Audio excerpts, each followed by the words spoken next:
Let me welcome Vandana Nair, a pioneer in the field of education. Pursuing her doctorate in psychology, Ms. Vandana Nair has also completed an MBA in HR. She's been an assistant professor teaching postgraduate students and is at present teaching psychology to children of 11th and 12th at DPS Bangalore East. Ma'am, I welcome you all on behalf of all and look forward for your session on research-based learning. I'm sure there's a lot that we're going to take away from today's session. The screen is yours, ma'am. Thank you so much, Seema, for the opportunity to interact with so many people. And I truly hope that I can live up to the expectations that you've set out. I'll share my screen right away.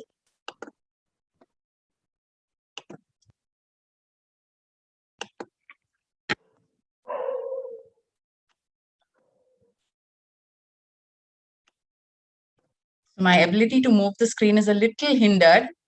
I have a frozen shoulder, so my right hand doesn't move at my free will. All right. So that's something that may take a little while when I'm moving slides. All right. So we're starting off with research-based learning. This was the topic that was given to me by Sumati ma'am, and I thank her for the opportunity to speak of research-based learning, primarily keeping in mind the education policy, the new NEP that has come in, and which the CBSE is taking up very, very strongly, right? What we are going to learn or at least understand as part of the session today, which is over the next 45 minutes, is going to be to understand what really is learning and a learning strategy. And then, of course, look at different kinds of learners that we have.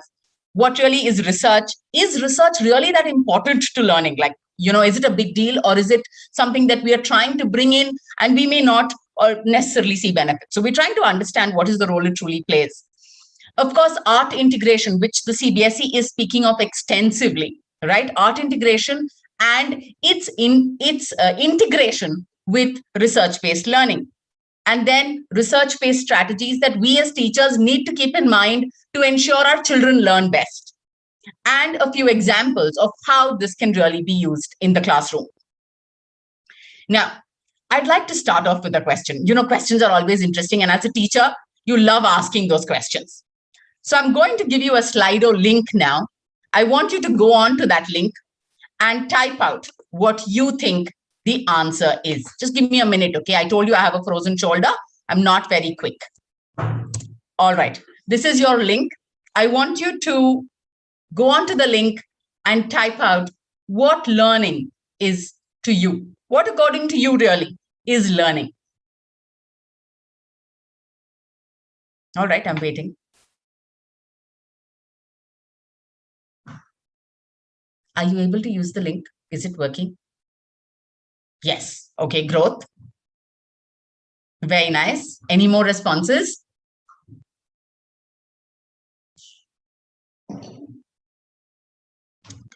Problem solving, adaptation.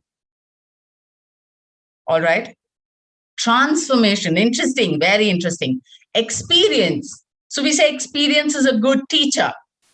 Very nice. A way of life, something that we constantly do. All right. Excellent. Any more inputs? Any more thoughts? I'd love to hear from you. Nothing else? Yes. Gaining knowledge. Adaptation, transformation. Excellent. Excellent. Excellent. All right. Learning is about acquiring new knowledge. All right. Very nice. Very nice. Now tell me one thing, okay? All of you studied the periodic table at school, right? Now that you've studied the periodic table at school, do you remember the periodic table at school, especially if you're not a chemistry teacher? Tell me in the chat box, yes or no? Do you remember? No. Okay. Yes, Chinu, no. All right, no, no, no. Yeah. But do you remember table of 9? Yes. You remember the table of 9. Any more responses? Yes. Awesome. Awesome.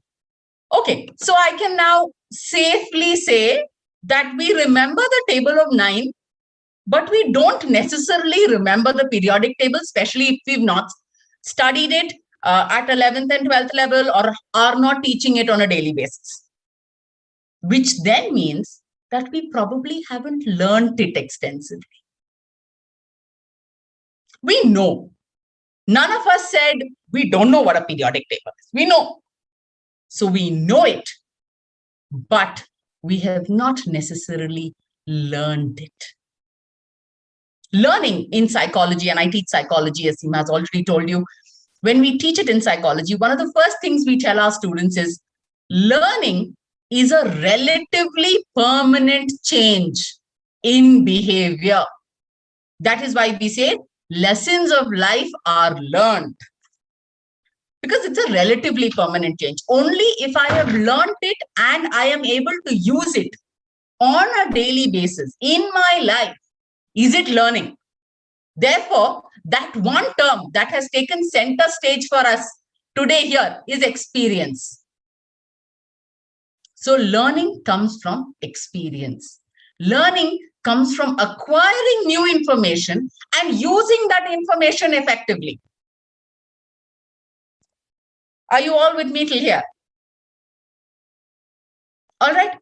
Now that we know that, learning is a relatively permanent change, learning comes from experience, we learn along the way. We also know that there are different styles of learning. Okay. And when Howard Gardner was one of the first to speak of multiple intelligences and said people have different kinds of skills. And when Howard Gardner spoke of different skills, he also spoke of the fact that there are different styles of learning. Not all of us like to sit in a class and learn. Some of us read loudly and learn. Some of us want to watch a video and learn. Some of us want to do group studies and learn, much to our parents' dislike and dismay. Right? We all have different kinds of learning, different styles. And hence, as teachers, for us, it is integral to ensure we use all these different styles in our classroom. And hence, a learning strategy is a technique that is used to ensure students are familiar with information. We will always have that one child in our classroom who does not like to tell the other what they have studied. Then there is always this one child in the classroom who wants to tell everyone what they have studied. The child who wants to explain always is an interpersonal learner. The child who wants to sit alone and study is a solitary, intrapersonal learner. The child who wants to watch a Khan Academy video or a Vedantu video after a class session is done is a visual learner, is also an auditory learner. The child who likes to work with stuff is a physical learner, kinesthetic learner. And depending on the kind of learning styles we have, we tilt towards those subjects as we go along. And it's very easy to really pick up what are our learning styles. Because that's one question that crosses our head. When I'm saying learning styles, the first question is, how do I know what the learning styles of my children are in classrooms? So the answer to that is, it lies in their language. I see you. I get where you're coming from. I hear you. I understand. I can imagine. And imagine, see, are visual learners. I can hear what you're telling me. I get it, is an auditory learner. Right? I can't learn if I cannot touch it. I need to touch and feel. I need to be able to do it. Don't talk to me in thin air. They are kinesthetic learners. They are people who will be able to understand physics because they can see it. But psychology is not something they will like. Why? Because it's absolutely abstract, which is probably why we don't teach it in below 10th. Because it is so abstract. You can't touch and feel. Right? Are you all with me till here? So we all have different styles of learning. Now that we've understood that, yes, we have different styles of learning, and we also have different strategies that we need to adopt as teachers when we are working in our class. Teach a concept. After that, make them write notes. The kinesthetic learner will learn well when they write notes. After that, show them a video. Get them to do an activity. So you're touching upon all kinds of learners in a classroom to ensure learning is enhanced. That said, we also know that the 21st century is filled with challenges. What are these challenges? And this is a beautiful image that I got from the Royal Geographic Society, which has an A to Z of challenges. It starts off with air pollution, globalization, food security, population growth, exports, this, that, so many things. We have so many challenges. And we are teachers. We are people preparing next gen. We are those who are interacting with these young minds for 8 to 10 hours a day and ensuring we put them on the right path, or at least lead the light for them, so that they can start off and be pioneers for tomorrow, be people who are leaders of tomorrow, be people who are going to resolve challenges of tomorrow. But if we need them to resolve these challenges for tomorrow, we are preparing them for it. How are we preparing them for it? We cannot prepare them for it by giving them one sheet and say, read this, learn this, this will come in the exam. We need to equip them. We need to give them different kinds of skills that will help them to learn on their own, to want to learn. And therefore, we need to get them to hone these skills. Critical thinking, be able to analyze, always ask why. You know, as parents, when we have children and our children say why, we don't like it very much. All the time, why? But it is the why in a 4-year-old that actually gets that 4-year-old knowledge. And as we go along, we stop allowing them to ask us the why. Critical thinking equips that why. Encourage the why. Let them ask why. If you don't have an answer, we'll find out. Citizenship, being owners of what they are experiencing, feeling like they are in control, not like the world is passing by and they are just spectators. Tell them about how they can be involved, they can contribute. Establishing a growth mindset among the children. Communicating with them extensively, interacting with them. Enabling creativity. You know, this movie called Sky is Pink. There was a beautiful movie called Sky is Pink, right? And in Sky is Pink, there was this scene I remember very clearly, where the child reaches out to the mother and calls the mother up in England and tells the mother that today ma'am shouted at me. And the mother says, why? What happened? Why did ma'am shout at you? And the child says, no, ma'am shouted at me because I colored the sky pink. But ma'am said that the sky is blue. So you cannot color the sky pink. And the mother tells the child, that is your sky. It can be pink. It is yours. I know a lot of us find it difficult to acknowledge that, yeah, I mean, pink is not the color, no? It's blue. But the fact of the matter is that we have allowed that creativity. We've allowed the child to think differently. And the more we allow them to do that, the greater the innovations we will have. If we don't allow them creativity and keep telling them, no, stick to the book, the more they stick to the book, the more we are killing the creativity. And research-based learning stems from creativity. right? The last, of course, is collaborative. None of us can live alone. None of us can function alone. The more we interact with the world, the more we share what we are experiencing, the more we learn from those around us. A lot of times I have seen when people are unwell, they don't like to tell anyone that they are unwell. And I'm a huge propagator of announcing to the world that you're unwell. And the reason why you should announce is you don't know. Somebody may have an answer to your problem. Somebody may have experienced it. Somebody may gain courage from it. From somebody's courage, you may gain courage. All of which are skills for the future.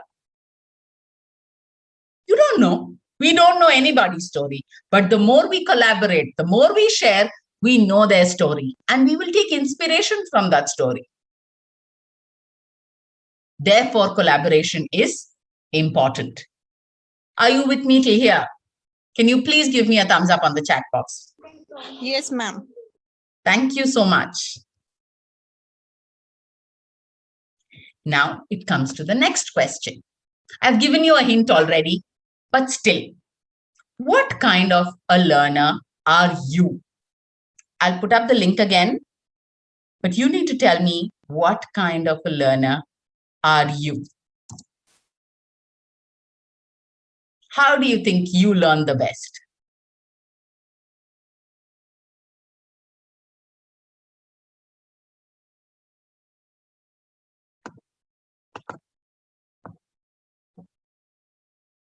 Visual? Excellent. Kinesthetic?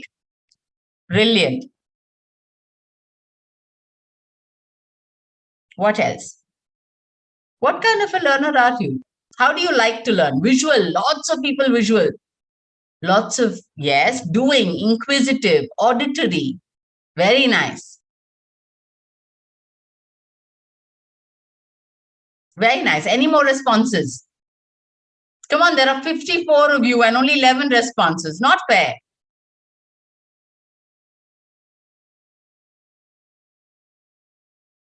Excellent. Come on, I'm waiting for some more. All right, visual. Visual seems to be taking center stage now. Drawing, visual again, very nice.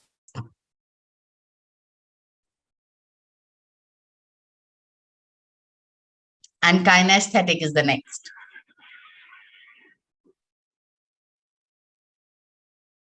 Excellent. So in the first question, when I asked you, what is learning to you? You said experiences. Now tell me, do we learn more by our experiences or by others' experiences? How do we learn? You can tell me in the chat box. Do we learn more by our experiences or by others' experiences? Our own experiences, right? So experience is a great teacher. We all agree. Experience is a great teacher. Now in research, what happens? We are experiencing it. We are doing it on our own. And therefore, we are learning better. Agreed? Are you with me till here? Yes, ma'am. We are there with you. Excellent. Now that we've understood what is learning, how we learn, what are the kind of learning strategies we need to adopt, etc., we need to now look at what is research-based learning. So for that, first off, what is research? And when I was, preparing for this presentation, etc., I did read up extensively. And I did find multiple definitions on research, one of which I've put here, which is research is defined as the creation of new knowledge or the use of existing knowledge in a new and creative way so as to generate new concepts, methods, and understandings. Any thoughts on this definition? Anything that you would like to share? You can switch on your mic and tell me what you would like to share about research.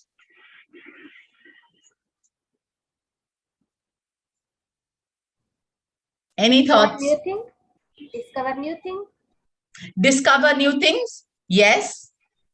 So therefore, research is about what is not already defined. Correct? Discover new things. Brilliant. We are trying to find out what is not defined. That is research. What I cannot put in a small box is what I want to know. That is research. And research takes us to higher order thinking. You know, the earlier curriculum format that we had way back when, at least I was in school, had a lot of rote learning, which meant a lot of it depended on how much you can remember. Yes. And very limited part of it was towards higher order thinking. But the CBSE curriculum has evolved extensively over the past few years. And what we see now are amazing quality papers, because all these papers are looking at creating, evaluating, analyzing, and applying, all of which are higher order thinking skills, where they are constantly telling us that you need to get the child to know more than what is in the text, to want to identify more, to want to analyze, to want to find out. Because otherwise, as individuals, we will get stuck in remembering. And we all learned the periodic table. There was a song also to the periodic table, which we all learned, but we don't remember it. Why? Because we rote learned it then. But had we applied it, had we used it, had we created something new with it, maybe, not for sure, but maybe we would have learned. And research follows exactly this. Research targets your higher order thinking skills. And teachers, when we are working with children, we need to get them excited. That is the beauty of childhood, right? They get excited about anything and everything. Everything is new, everything is unique, everything is nice. As they grow up, their awareness increases, so their excitement levels drop. A kindergarten child is very excited about coming to school also, but a senior school kid isn't. But if we can retain that excitement in our classroom, we've achieved a big, big thing. And that is what research will help us get to. Are you with me so far? Are you with me so far? All right. Excellent. But research is tough. Okay. Not all of us are able to do research. And sometimes we're very lost about how really should we do research. Like, I understand, okay, that I have to do research-based learning. I have to adopt it, but how? So first point, work towards higher order thinking. Try and figure out what are the higher order thinking things that I can give my class so that they learn better, so that they are forced to find out. That said, keep in mind these points. The 6 reasons why we should conduct research. 1, it encourages the love for learning. It extends beyond the classroom. You know, the other day, we have a project in psychology in class 11 where we tell them to do research. And I was telling my class that, go ahead, do research. Tell me your topic. I will not tell you a topic. You tell me a topic. And one of the children came up with this topic of why is it that Maybelline is so popular for makeup? What is the importance of makeup for women?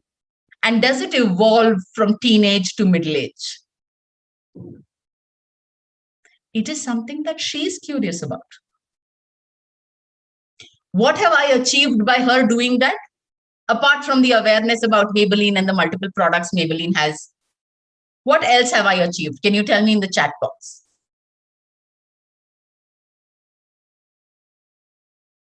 What else have I achieved? Or you can put on your mic and speak, no problem at all. It gives a clear look. Can't hear you. It gives a clear look. It gives a clear idea to the child. The child is researching on something the child likes. Curiosity of the child is encouraged. Brilliant, Padmaja. Right? Freedom of thought. Creative, ma'am. Creative. Yes. Letting her learn what she wants to learn. Research on what really intrigues the young mind. Thinking skills are improved. Sorry, ma'am? Thinking skills are improved. Thinking skills are improved. The research work is done. Yes, yes. She is passionate about it. Yes. It's her own creation. Ownership of learning, like Anand sir said, absolutely. Yes. It is what is of her interest. Yes. Good observer. Correct? Her queries are satiated. Brilliant, Anjali ma'am. Right? So it encourages the love for learning. Yes. And she came back and she said, you know what, ma'am, I'm so excited about this project. And how many times do we find children who are excited about projects? But she was very excited. Why? Because it was on makeup. She loves it. It is if research is viewed as the only means to garner information, it becomes invaluable. How else will you know? You know, one of the things that a lot of us have begun to do, and which is research oriented in our lives. And we do this at homes also with our children, where we tell them, ask Google. Right or not? So many times we tell our children, go ask Google, go research, go find out on Google. The moment we tell the child, find out on Google, the child is researching. The child will go look for one word meaning. The child will find 5 synonyms, 4 use of sentences of that word. May not be that all the 9 things entered the child's head. 2 things entered, but it is a +2 from me giving my explanation. Do you agree with me? Right? Then research helps us understand the influences of social systems and culture. There is so much. We are social beings. We live in a society. There are so many things that influence us. But if we do some research, we understand socio-cultural influences better. Yes? I'll give you an example. Okay? From my childhood, and I am a foodie, from my childhood, I have always been told Palak Paneer is an amazing combination. You must have it.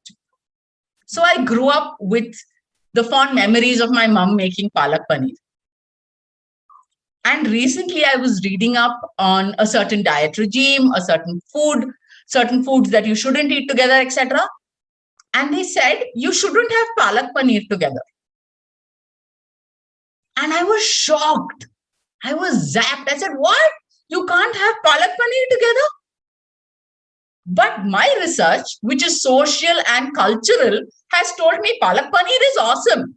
Palak Paneer is what you make when guests come home. And if they are vegetarian. So you're telling me Palak Paneer is not good. Palak Paneer, apparently, Palak is iron, Paneer is calcium. Paneer to me was protein. But this research said Paneer is calcium, Palak is iron. Iron and calcium when eaten together reduces absorption of calcium. I'm not a chemistry student. I want to speak to my chemistry teachers or friends who are chemistry students and ask them, is this really true? But this is research. Research has taught us certain social, cultural factors, certain things that we assume are a given. And when we research on it, we find out more. Because we understand social influences. Why is it that we find women in certain states seeming to be more assertive? Does it have to do with the matriarchal system? Or does it not have to do with the matriarchal system? What is the kind of influence that is there? All of these are things that we will learn as part of research. we will also be able to differentiate between valuable data and vague data. There is enough of data available thanks to Google. But to understand whether it is actual, whether it is vague, whether it is important for me, not important. You know, my younger son is in class 7. He's in class 7 and he loves making PPTs. So if I have to teach him anything, the first thing I tell him is make a PPT and give it to me. So if he says, I don't want to brush my teeth, I said, do one thing, make a PPT and give me as to why you don't want to brush your teeth and write about the benefits of brushing teeth at night. What have I achieved? He has been able to differentiate between valuable data and vague data. And he found the information. So he came back to me and he said, you know, the WHO says this. So I said, okay, so now are you going to brush your teeth every day, twice a day? And he said, yeah, okay, now it makes sense. Because there is research, because he's done it on his own and documented what he thought was important. So it is valuable and therefore it is credible in his eyes. Correct? Are you with me so far? I hope I'm not putting you to sleep. Yeah, ma'am, we are here with you. Thank you so much.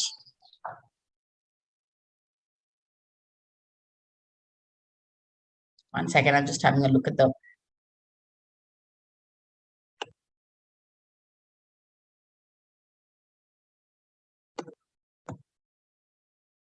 All right. Okay. The last, it facilitates, sorry, one second, I forgot one point. Yeah. Proper research of products and markets will create awareness. So any form of awareness, we will understand buying patterns. If we do research, you know, big brands do research.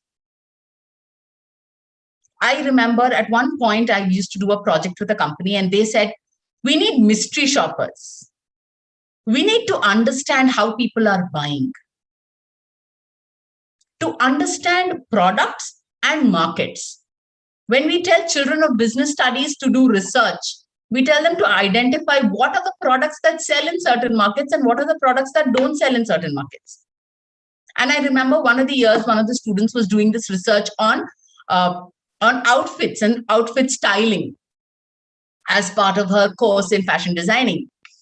And she did the entire research and she said, you know what? In certain states, the anarkali doesn't sell as a dress pattern.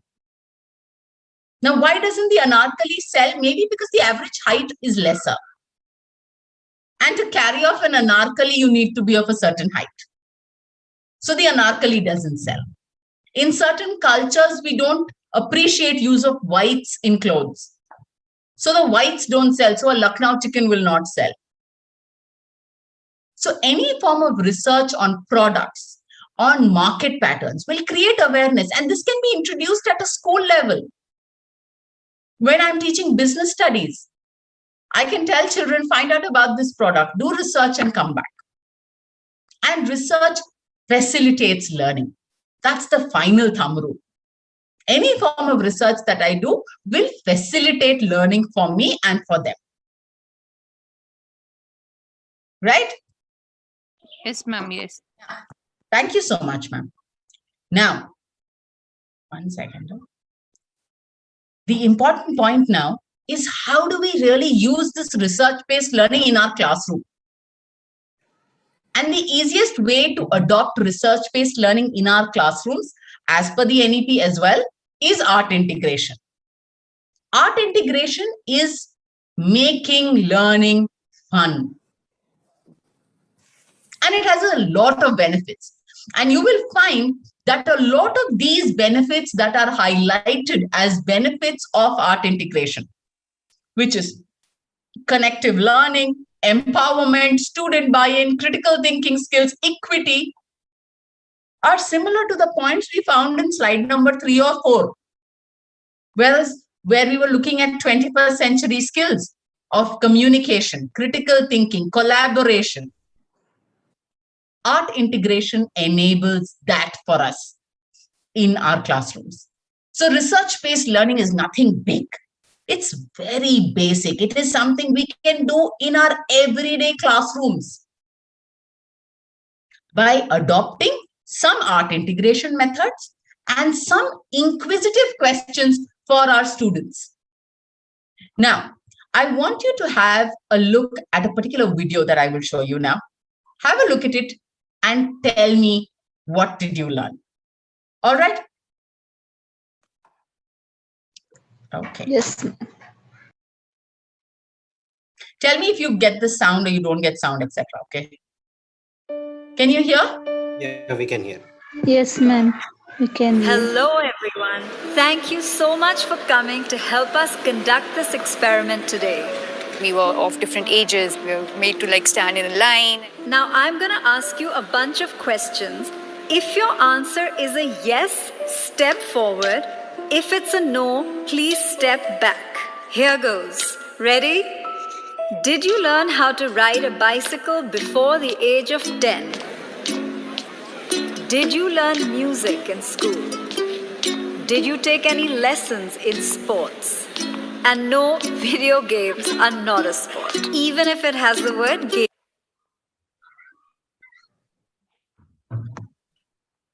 Minute. Did you learn how to iron your clothes while still in school? Take a step forward. If not, take a step back. If you can make tea or breakfast, not just for yourselves, please step forward. If not, take a step back. In the beginning, I think the questions were more general. People were still going forward and backward. Questions like, it was funny to see like the cooking question. There were a lot of men who went ahead and there were women who were going behind. Do you usually make all the household bill payments yourself? Do you know the circle rate in your area? Do you know the price of gold today? Do you know the exact breakup of your salary? As the questions unfolded, the stark difference came out visibly. Do you know the details of the financial documents you're asked to sign? Have you bought a vehicle in your own name without consulting anybody? Have you bought insurance policies unassisted? Do you watch or follow the budget? Like you think you're doing okay, but then you're like, okay, these are kind of important things that I don't look at. Do you manage your own finances and earnings unassisted? Do you know how to invest in mutual funds? Do you know the difference between a mutual fund and an SIP? Do you make the investments for your family members or your spouse? Do you file your own income tax return? Now, everyone who's in front, could you please turn around and look behind you? Initially, when you guys started moving, there wasn't such a big gap. My question is, when did this gap start to occur? The minute the questions became about managing money, the gap between men and women became very clear and evident. You know, women handling certain responsibilities regarding their own life, which were always passed on to someone else in the family or the men. There was a slight unfairness I realized at that time. But at that point, it seemed normal. I was upset. I wanted to be at the front of the line. It's like, why don't I know this? Why am I not confident enough to say, yes, I am able to understand this? It was quite an eye-opener for me because I always depended on the men of the family to take care of my investments and, plan my future. I felt that obviously men are more into it than women. So eventually I did expect the gap to be there. Over the years growing up, there were certain very traditionally masculine tropes that were assigned for him and certain traditionally feminine tropes that were assigned for me. For women, it's practically debarred to learn to know and to focus on money. I wish I had known from the beginning of my childhood and kind of thought about that I would be doing so much better. Just actionable measures is what we want really.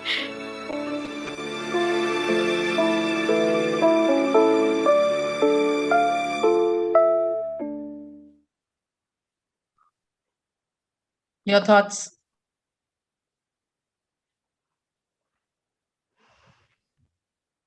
Any thoughts at all? Yeah, things that remain concealed, actually, it becomes revealed, like, in an instant, like I would say. Like it's so visually revealed, and which we could not actually see because we are conditioned to a certain way of thinking. Right. We just assume that this is how it is. And I remember this. Yeah. Please go Sorry, ahead. ma'am, I can't hear you too well. After I'll... Ma'am, my voice is not clear? Yeah, now it is. Okay. As for me, that whatever we are doing, whether it is man or woman, we are not doing research based. We are doing whatever comes to our mind. We just go ahead. Whatever comes to us, we are doing. So after that, we are finding the consequences and the results. So as far as I found that. So if we incorporate this research, now, for example, a research like this that was done, I have shown this in my classes. If we show it to the generation next, what is the kind of impact it has? It means that for them, they want to know, because there are a lot of things that we don't learn as part of our curriculum. We don't learn. Yeah, definitely. They may find that we have a lot of gap, which we have to understand, that they have to understand that we have to do somewhere. We are not ready for such things. So somewhere we have to keep ourselves ready, that we have to be aware in every job. Correct. So yes. And the other thing is that whatever we have to do in a planned way, in a systematic way, because everything requires understanding and this research. For example, Yes. if I have to go to the market, I have to buy something, I should know what I have to buy and for what is the purpose for which I need the thing. So for that particular reason, somebody will say this thing it costs 1,000 rupees, and maybe it costs actually only 500. So I also need to do some research. Then I may can get the things in a proper way. So Absolutely. I think I have like this. Absolutely. Absolutely. So 1 second, I'm just trying to, yeah. So this brings us to what are the techniques that we can use. This video was an eye-opener. It was released by Paytm on Women's Day last year in 2020. And I remember watching it for the first time and saying, oh my God, like seriously, I don't know so many things, right? Had they not done it, maybe I would have never realized. That said, as teachers, when we incorporate research, this is the kind of impact it will have. The idea of showing you how art as a medium, an advertisement, acting of people coming together for a program can be shown to children to encourage research, for them to understand research, will get us to this point, which was the KWH of learning, of teaching learning. Now, the KWH was an acronym that was spoken of extensively by John Barrell in his book, Why Are School Buses Yellow? And over a period of time in the 21st century, now it has come to a KWHLAQ. What is the KWHLAQ? As teachers, when we teach in our classrooms, it is important for us to address all 6. K is what is it that the child knows. W is what is it that the child wants to know.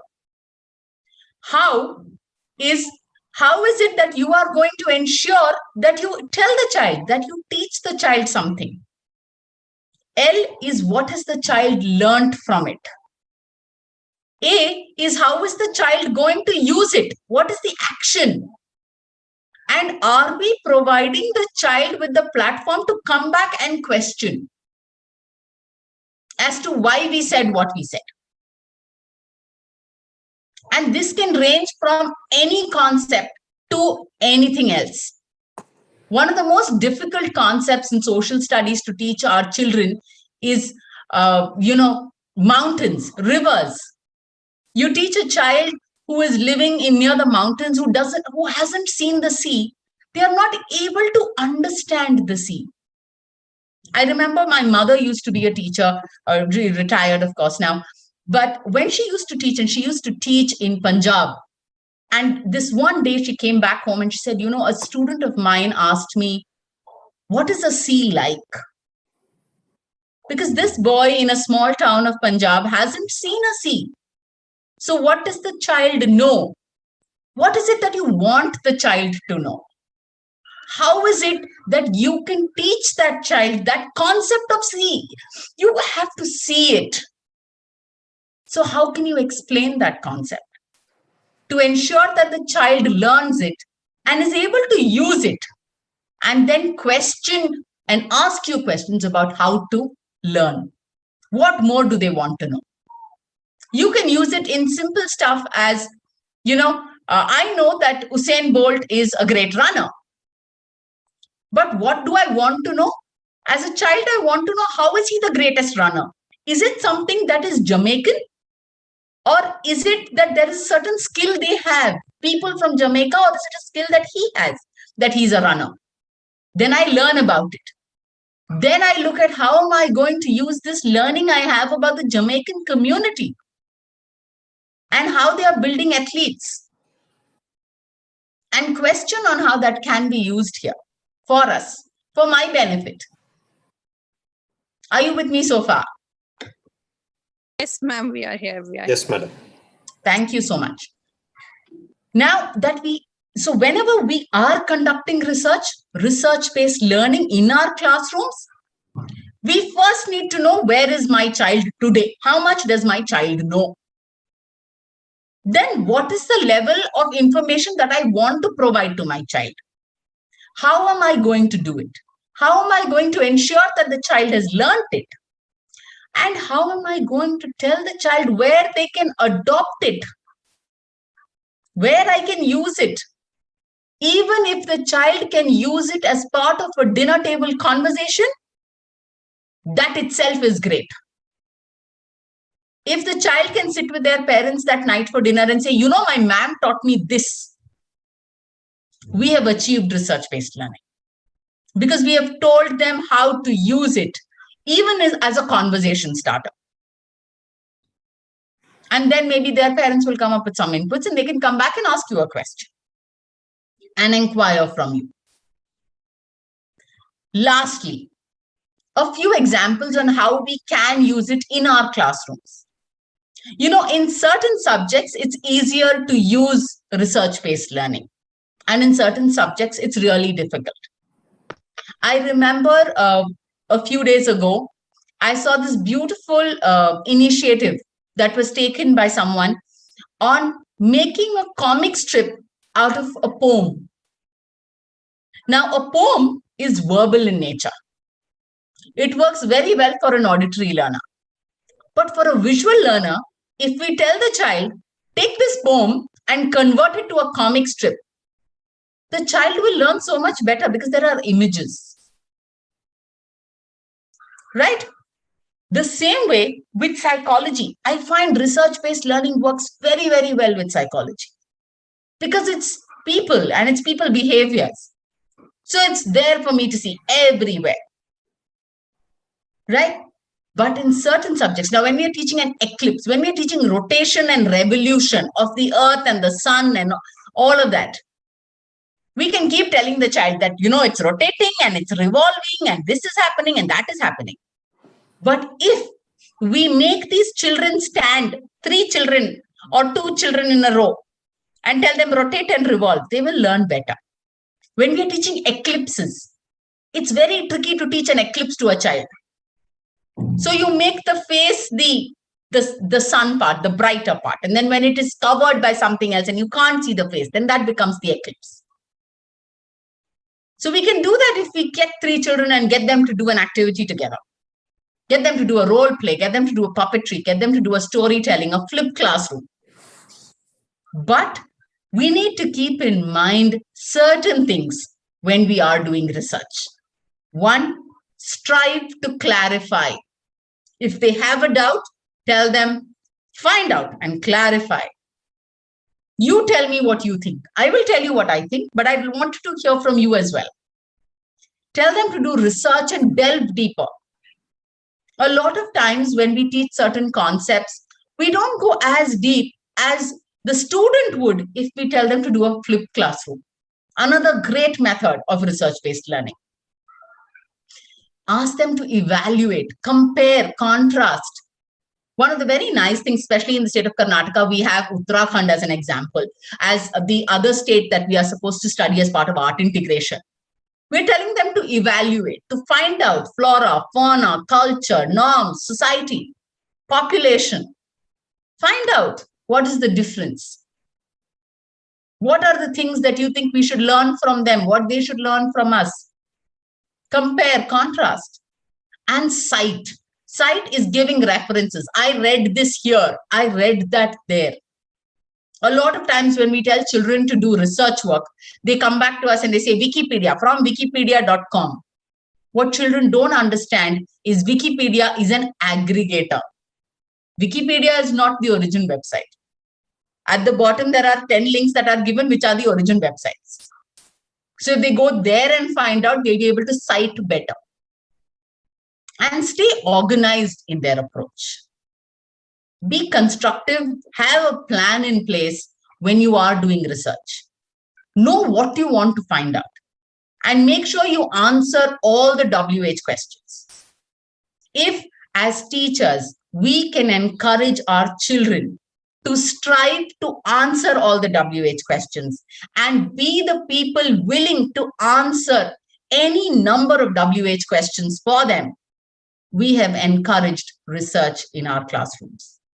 I'd like to leave you with that thought, but with one example that I want to show you of something that I use in my classroom in psychology. I don't know how many of you can use it, but it's something that I do use and I find it very useful. One of the biggest things I find as a concern in the adolescent population, because psychology is taught in the 11th and 12th, is body image. Seeing myself as beautiful, whether or not someone else sees me as beautiful, right? We all want to feel that way, but at an adolescent age, your mind is not so equipped to understand and comprehend. And I remember one of the days when I spoke to my students and I said, listen, we need to do this bit. And there was a child of mine who said, ma'am, I want to speak on body image. And I said, all right. And she said this beautiful poem, which was art integration, which was research-based, which was for the topic, which made better sense to them. It was a poem that she copied from somewhere. And I'll share that link of the video with you now. And I'll show it to you. And I'll leave you with that thought. And I'd like to hear, of course, what you think about it as well towards the end. This is in Hindi. I'm hoping all of you follow basic Hindi. Thank you. तुम खूबसूरत हो, ये बात खुद से 100 दफा कहो. चलते वक्त, रुकते वक्त, बैठते वक्त, उठते वक्त, सोते वक्त, जागते वक्त, खुद को आईने में देखते वक्त, मुस्कुराते वक्त, चिल्लाते वक्त, हर वक्त, दूसरों की आंखों में अपनी झलक देखते वक्त, बिना ये सोचे कि वो तुम्हारे बारे में क्या सोच रहा है, खुद से बेखौफ कहो कि तुम खूबसूरत हो. जली आंखों में काजल डालने से पहले, अपने सूखे चेहरे पर सफेद रंग लगाने से पहले, कानों को झुमके के तले दबाने से पहले, कमर को 2 इंच छोटे कपड़े में कसने से पहले, उसी कपड़े को अपनी छाती में धंसने से पहले, इन होठों को लाल गुलाबी रंग में बंद करने से पहले, उन्हें कहने दो कि तुम खूबसूरत हो. और जब ये बात झूठ लगे, तब भी कहो कि कोई दिल लगी, कोई जिम्मेदारी, अवसाद या कोई बीमारी रहा होगा कारण कोई इस रूखे बदन का, और इससे खूबसूरत क्या ही होगा, और इससे खूबसूरत क्या ही होगा कि रूप ने खुद से ऊपर ध्यान रखा रूह का. तो ये सच एक दफा फिर से खुद से कहो कि तुम खूबसूरत हो. तब तक कहो जब तक ये बात तुम्हारी जुबान से निकल तुम्हारे कान तक पहुंचने से पहले तुम्हारे गालों को उठा ना दें, तुम्हारी आंखों के गड्ढों में बैठ ना जाएं, तुम्हारे होठों की करवट बदल ना दें, तुम्हारे माथे की सिलवटें हटा ना जाएं, तुम्हारे बदन के कन को बता ना दें, तुम्हारी रूह में जब तक ये बात बस ना जाए तब तक कहो कि तुम खूबसूरत हो. और जब भी कोई इस बात को झुटलाना चाहे, तुम्हें तुमसे नीचा दिखाना चाहे, रंग रूप के झांसे में तुम्हें फंसाना चाहे, शरीर के आड़े टेढ़े आकार तुम्हें समझाना चाहे, अरे तू मुझे क्यों नहीं उगाता, मुझे तो मर्दानगी है, सच बता, घर जाकर लड़की तो नहीं बन जाता। ये मोटी हो रही हो, सुबह टहलने क्यों नहीं जाती, रंग तो देखो दही बेसन क्यों नहीं लगाती, ये पतली कमर, 20 की छाती, 5 फुट कद, 6 का डोला, तू सच बता रहे तुझे मर्द कौन बोला।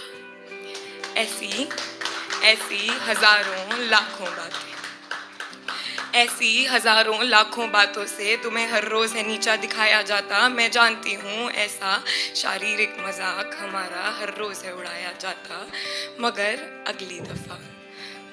अगली दफा जब तुम्हें कोई ऐसा महसूस करवाना चाहे, तुम्हें तुम्हारी ही नजरों में गिराना चाहे, तो उसके करीब जाना, मुस्कुराना, हाथ थामना या पीठ थपथपाना और उससे कहना, मेरी जान, हम नहीं जानते कि तुमसे किसी ने ये कहा है या नहीं, मगर तुम खूबसूरत हो। मेरी जान, मैं नहीं जानती कि तुम सभी से किसी ने ये कहा है या नहीं, मगर तुम खूबसूरत हो। ये बात खुद से 100 दफा कहो, हर वक्त कहो, कहते रहो कि तुम खूबसूरत हो। शुक्रिया। Beautiful, really, no words to express this. Really beautiful. Thank you so much. So that's it then. Thank you so much for the opportunity. I'm open to questions if you have any. Thank you, madam. So I had recently read in a place that research is what I'm doing, whether I don't know what I'm doing. And today Vandana ma'am has so powerfully taught us this. What a profound learning that all of us got today with Vandana ma'am from you. It was just an eye-opener for all of us as how research can change the way the things are around us and for our students. So thank you so much for that learning. And now I open the forum for the question and answers. Teachers, let us know your thoughts, what you have learned, and if there is any question that you want to put it out. Good evening, ma'am. Good evening, ma'am. Ma'am, you have explained well about the research works. So, which I was doing in the class, I just sharing my experience. So, when I taught any chapters or anything else, if I taught in the class, means I ask the students to implement with real life examples. So then they will never ever forget that concepts, and they will be enjoying with that. So this will be applied for this, and this will be applied for this. So I feel this is what you are telling, right? Yes, ma'am. Okay, ma'am. When they are applying what they have learned in life in the classroom, they are able to correlate. That is research-based learning. Yes, ma'am. Yes, ma'am. Then that I am able to draw parallels between what I have learned and what I am seeing in my classroom. Yes, ma'am. Yes, ma'am. Then in the in one video you have shown the first video. Some persons are moving forward and backward. Yes, ma'am. So in that, what I feel means each and every person has to self-esteem, self-evaluate them. Correct. Then only they will be where they will be found themselves. So that I have learned from your video. I was enjoyed it really. Thanks a lot, ma'am. Thank you so much, ma'am. Thank you so much. I'm so glad you liked it. Okay, ma'am. Thank you. Bye-bye. Bye-bye. Any other questions? Ma'am, please share the link. Please share the link of this video, because you are saying that you will share the link. You are saying that you are sharing the link. Yeah. So you want the link to the last video I showed, Shaheen, ma'am? Yeah, ma'am. Yeah. All right. Because I want to share it to so many people, because this is really positive, and it will really, whenever you want to say, whenever you feel low, you can listen it and you can change yourself. Absolutely. Absolutely. That's yeah, just give me a minute. I'll take it out for you. Right, ma'am. Right. Madam, have you heard this song, Alicia Cara's Scares to You Beautiful? No, I haven't, sir. No, I haven't. Like, I think like it's a very good one. You can try looking at it. Like, that's kind All of right. like what the video. Tell that me you- the name again, sir. I'll put in the chat box. Yeah, sure. Shaheen ma'am, I've shared the link also. Right, ma'am. Right. I'll copy it. Yeah, sure.